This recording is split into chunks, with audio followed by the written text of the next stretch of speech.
पंजाब इंतखाबात पर election commission की नजरसानी दरख्वास्त पर समात अपने साथियों से कहें हमारे दरवाजे पर खड़े होकर इतनी सख्त बातें ना करें। चीफ जस्टिस उमर अता बंदियाल का अटॉर्नी जनरल से मुकालमा, मजीद क्या बातचीत हुई और समात का अहवाल जानते हैं नुमाइंदा आमिर सईद अब्बासी से। आमिर बताइएगा, समात के दौरान क्या कुछ हुआ?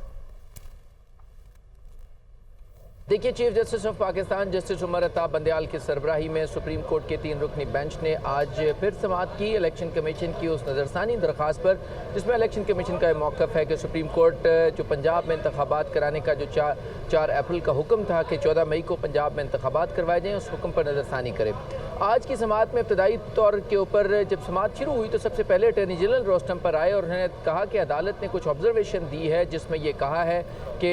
जो नई ग्राउंड्स ली गई हैं इसके ऊपर इनको दोबारा अदालत में ना टेकअप किया जाए और सिर्फ जो पहले पॉइंट से उनकी हद तक रखा जाए, इसके हवाले से कुछ बात करना चाहते हैं। जिस पर चीफ जस्टिस ने कहा कि आप घबराएं क्यों हैं,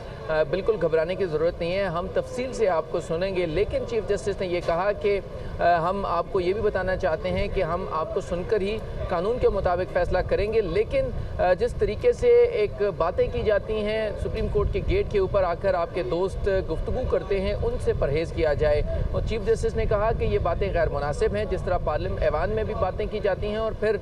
सुप्रीम कोर्ट के गेट पर भी आकर आपके दोस्तों ने गुफ्तगू की, ये इंतहाई गैर मुनासिब है और ऐसी गुफ्तगू नहीं होनी चाहिए। चीफ जस्टिस ने कहा कि हम बहुत खुले दिल के साथ आपको सुन रहे हैं और आपके माजी के हवाले से जो भी रवैया रहा है उसको हम इस अपनी नई जो समाअत है इसमें उसको किसी भी सूरत सामने नहीं लाएंगे और हम मेरिट के ऊपर इस केस को सुन रहे हैं। उन्होंने ये भी कहा कि हमने अपना जो पूरा मामला है वो अल्लाह के ऊपर छोड़ दिया है और क्योंकि हम अल्लाह का जो काम है इंसाफ करना वो कर रहे हैं, लिहाजा हमारे दिल में ऐसी कोई बात नहीं है। ये बात आप अपने दोस्तों को भी बता दें। उसके बाद जो अटॉर्नी जनरल है वो सीट पर बैठे और उसके बाद जो इलेक्शन कमीशन के वकील थे सजील सवाती, उन्होंने अपने दलाइल दिए। 2 हिस्से थे उनके दलाइल के। पहले हिस्से में उन्होंने सुप्रीम कोर्ट का जो नज़रसानी का जो इख्तियार है उसमें जो इख्तियारात हैं सुप्रीम कोर्ट ऑफ पाकिस्तान के उसको एक्सप्लेन किया और ये कहा कि वसी इख्तियारात हैं, क्योंकि जो बेंच के रिमार्क्स थे वो ये थे कि क्या सुप्रीम कोर्ट ऑफ पाकिस्तान नज़रसानी में नई ग्राउंड्स जो ली गई हैं इलेक्शन कमीशन ऑफ पाकिस्तान की तरफ से उसके ऊपर कोई ऑर्डर पास कर सकती है, क्योंकि आमतौर के ऊपर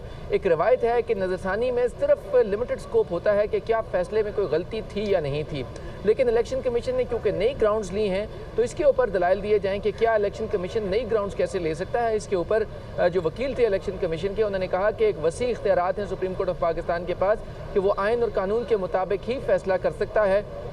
और इसके साथ साथ जो दूसरा हिस्सा था दलाइल का इलेक्शन कमीशन का वो ये था कि सुप्रीम कोर्ट को इस सारे मामले में ये देखना होगा कि जो मुल्क भर में एक साथ इंतखाबात कराने के हवाले से जो इख्तियारात हैं इलेक्शन कमीशन के वो इलेक्शन कमीशन को इख्तियार करने दिया जाए। लेकिन साथ में चीफ जस्टिस की तरफ से अहम रिमार्क्स दिए गए। चीफ जस्टिस ने यह कहा कि देखिए, आपके पास अगर इख्तियार मौजूद था तो आपने उसको पहले एक्सरसाइज करना था। जो पहले ख़त किताबत हुई जब इंतखाबात की तारीख का ऐलान करने का मामला आया तो इलेक्शन कमीशन ने जब ख़त लिखा सदर पाकिस्तान को तो इलेक्शन कमीशन ने खुद ये कहा कि 30 मार्च से 7 अप्रैल तक कोई भी तारीख मुकर्रर कर दी जाए। तो उस मौके के ऊपर ये नहीं बताया गया था कि मुल्क भर में एक साथ इंतखाबात कराने ज़रूरी हैं। लिहाजा अब जो इलेक्शन कमीशन ये ग्राउंड्स ले रहा है कि मुल्क भर में एक साथ इंतखाबात कराने बहुत ज़रूरी हैं, ये ग्राउंड उस वक्त सदर पाकिस्तान को क्यों नहीं बताई गई थी। साथ साथ ये भी कहा गया कि ये तमाम तर जो अब बातें की जा रही हैं ये उस वक्त सुप्रीम कोर्ट ऑफ पाकिस्तान में भी दलाइल क्यों नहीं दिए गए थे। इस मौके के ऊपर जो वकील थे इलेक्शन कमीशन थे, उन्होंने कहा